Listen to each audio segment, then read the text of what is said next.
పులిపిర్లనేవి చాలామంది ఏం చేస్తూ ఉంటారంటే కత్తిరించడం లేదంటే కాల్చడం లాంటిది చేస్తూ ఉంటారు. పార్లర్‌కెళ్ళి వేలకు వేలు ఖర్చు పెట్టి.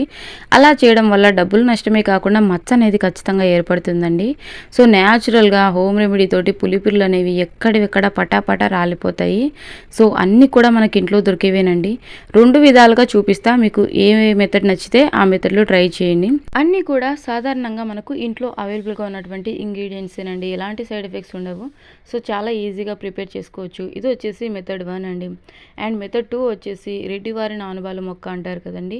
నాగార్జుని అంటారు, పాలకాడ అంటారు, పచ్చబొట్ల మొక్క అంటారు. ఒక్కో ప్రాంతంలో ఒక్కోలా పిలుస్తారండి. దీని సైంటిఫికల్ నేమ్ వచ్చేసి ఇఫోర్బియా హెట్టా.